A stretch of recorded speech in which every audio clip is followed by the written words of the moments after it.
찬송가 364장을 찬양하며 10월 10일 월요일 새벽 기도회를 하나님께 올려드립니다.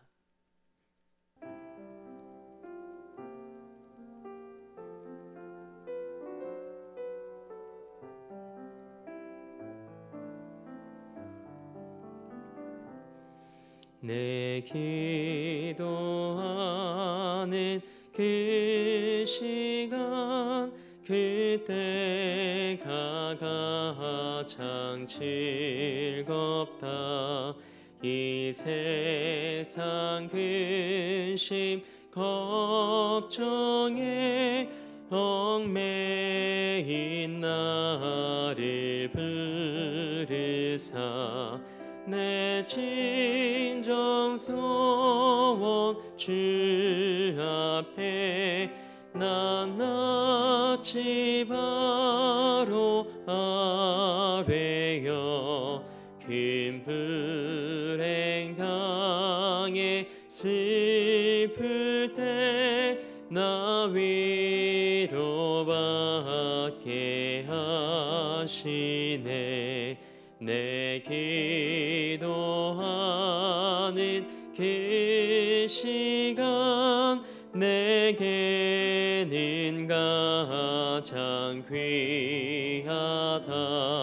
저 광야 같은 세상을 끝없이 방황하면서 위태한 길로 나갈 때 주께서 나를 이끌어 그 보좌 앞에 나아가 그 은혜 받게 하시네. 내 기도하는 그 시간 그때가 가장 즐겁다. 이때껏 지은 큰 죄로 내 마음 심히 아파도 참 마음으로 뉘우쳐 다 숨김없이 아뢰며 주 나를 위해 복 주사 새 은혜 부어 주시네. 내 기도하는 그 시간 그때가 가장 즐겁다. 주 세상에서 일찍이 저 요란한 곳 피하여 빈들에서나 산에서 온 밤을 새워 지내사 주 예수 친히 기도로 큰 본을 보여 주셨네. 아멘. 사도신경으로 우리의 신앙을 고백합니다. 나는 전능하신 아버지 하나님, 천지의 창조주를 믿습니다. 나는 그의 유일하신 아들, 우리 주 예수 그리스도를 믿습니다.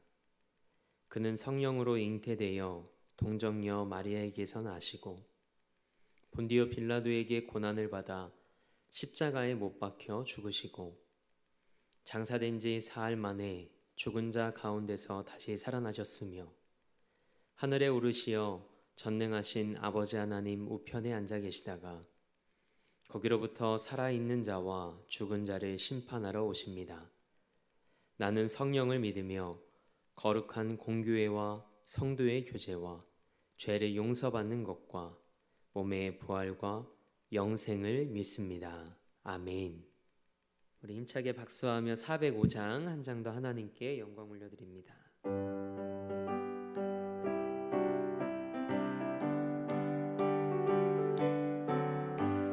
주의 친절한 팔에 안기세 우리 마음이 평안하리니 항상 기쁘고 복이 되겠네 영원하신 팔에 안기세 주의 팔에 키 크신 팔에 안기세 주의 팔에 영원하신 팔에 안기세 날이 갈수록 주의 사랑이 두루 광명하게 비치고 천성 가는 길 편히 가리니 영원하신 팔에 안기세 주의 팔에 키 크신 팔에 안기세 주의 팔에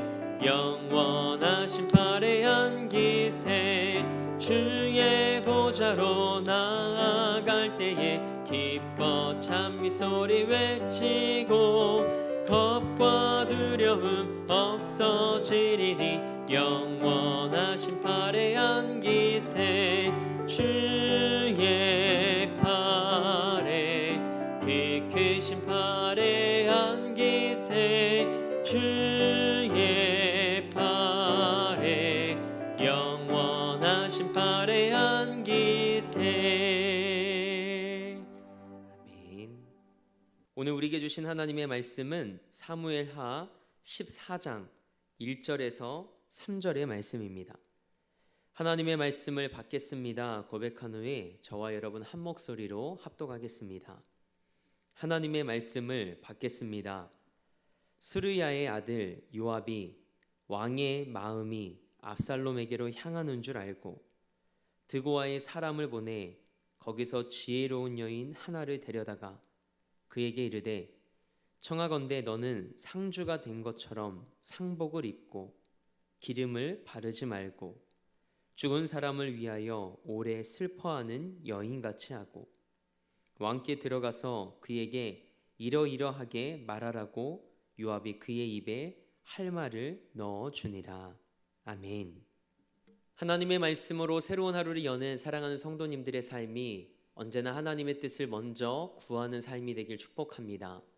오늘은 하나님께 묻는 것이 먼저입니다 라는 제목으로 하나님의 말씀 함께 나누고자 합니다. 부모로서 자녀를 잃은 슬픔은 그 어떤 것과도 비교할 수 없는 아픔입니다. 암논이 압살롬에게 죽임을 당했습니다. 사실 암논은 죄의 대가로 죽은 겁니다. 자신의 이복 동생인 다말을 강간했죠. 다윗 왕가에 어떻게 이런 일들이 계속해서 일어날 수 있을까 싶습니다. 그런데 이 일은 하나님께서 밧세바 사건 이후에 나단 예언자를 통하여 다윗에게 이미 말씀하신 일들입니다. 사무엘하 12장 10절 말씀입니다. 칼이 내 집에서 영원토록 떠나지 아니하리라. 아멘. 이런 상황에서 아버지 다윗의 마음이 어땠을까요? 큰아들은 죽었고 큰 아들을 죽인 또 다른 아들은 아버지를 떠나 외가인 그술 땅으로 도망쳤습니다. 압살롬의 어머니인 마아가의 아버지가 그술 땅의 왕인 달메입니다. 다윗은 죽은 암논을 그리워했고 도망간 압살롬에게는 암논에게 그랬듯이 아무런 책임도 묻지 않았습니다. 하나님의 말씀으로 공의를 세워야 하는 왕의 본분을 망각한 채 다윗은 죄를 방치합니다. 그렇게 압살롬이 계획적인 살인을 하고 구슬 땅으로 도망간 지 3년의 시간이 흐릅니다. 이때 요압은 다윗의 마음이 압살롬에게 향하는 줄 알고 다윗과 압살롬을 화해시키기 위해 드고아로 사람을 보내 지혜로운 여인 한 사람을 데리고 옵니다. 그런데 요압은 왜 드고아에서 지혜로운 여인을 데리고 왔을까요? 드고아는 예루살렘에서 남쪽으로 한 16km 떨어져 있는 도시입니다. 예언자 아모스의 고향인 이 드고아에 지혜로운 여인을 찾은 것은 드고아가 당시 지혜 문학의 본고장이었기 때문입니다. 그래서 지혜로운 여인을 통해 압살롬을 귀환시킬 수 있도록 계략을 꾸미려 한 것이죠. 그리고 또 한 가지 이유가 있습니다. 다른 지역에서 사람을 불러와야 다윗과 다윗 주변의 사람들이 이 사람의 정체를 쉽게 파악하지 못할 것이기 때문이었죠. 요압은 드고아의 지혜로운 여인에게 컨셉을 어떻게 잡아야 할지 구체적으로 알려줍니다. 먼저 초상당한 여인처럼 상복을 입고 머리에는 기름을 바르고 오랫동안 죽은 사람을 애도한 사람처럼 그렇게 꾸미라고 지시를 하죠. 그리고 그 모습으로 다윗을 찾아가라고 말합니다. 그러면서 요압은 다윗에게 어떤 말을 해야 할지까지 다 알려줍니다. 그러나 요압이 그녀에게 한 말의 구체적인 내용은 성경에 기록되어 있지 않죠. 단지 드고아의 여인과 다윗이 주고받은 대화를 통해 우리는 요압이 드고아의 여인에게 했던 말을 우리는 추측해 볼 수 있습니다.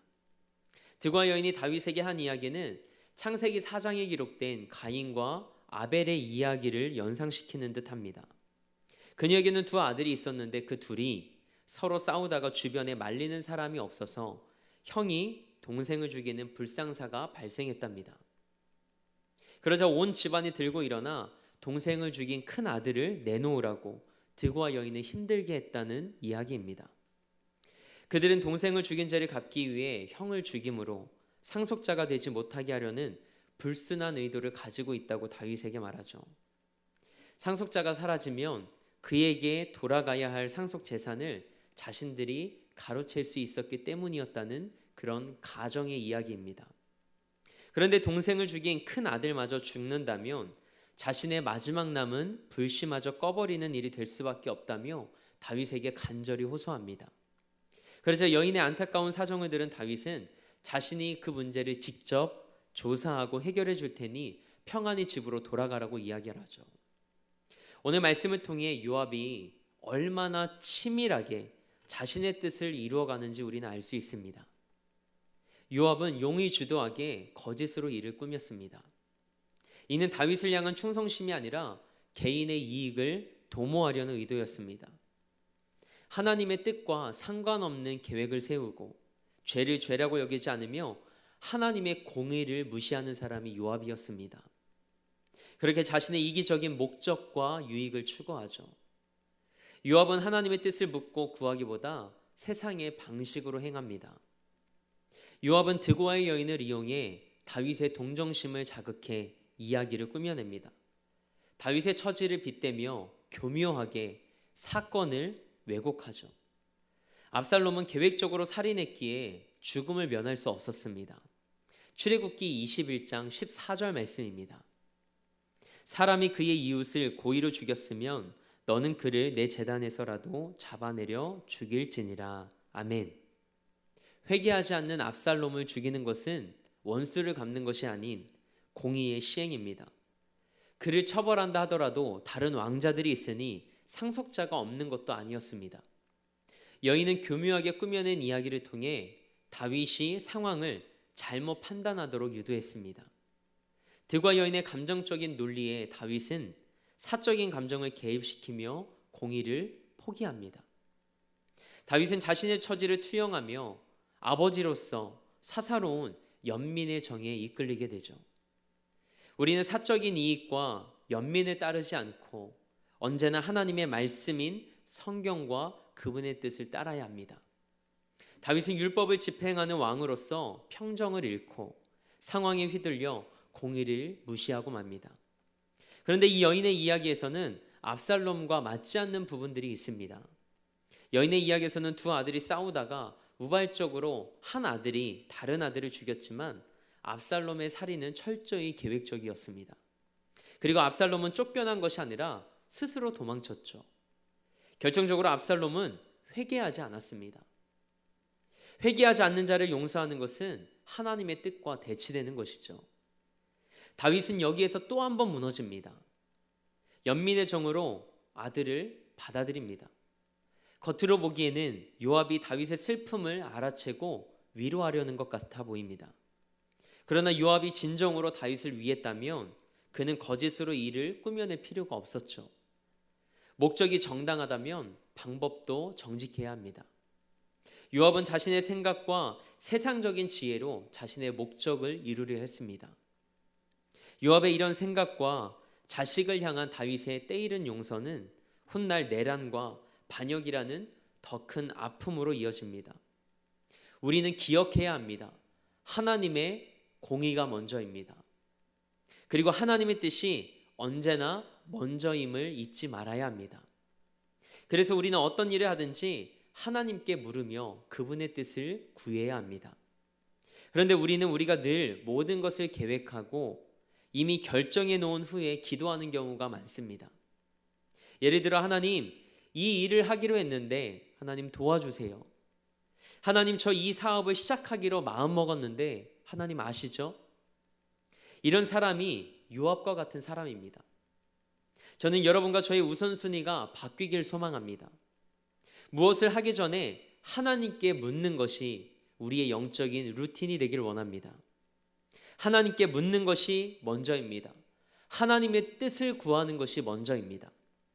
그럴 때 하나님께서 우리의 삶을 성실히 인도해 주시고 그 상황 속에서 우리는 우리의 삶을 이끄시는 살아계신 하나님을 경험하게 될 줄 믿습니다. 오늘이라는 하루를 시작하며 혹은 어떤 계획을 세우기 전에 혹은 하루의 분주한 삶 속에서 잠시 나의 생각을 멈추고 하나님의 뜻을 구하고 그분께 묻는 이 하루가 되길 주님의 이름으로 축복합니다.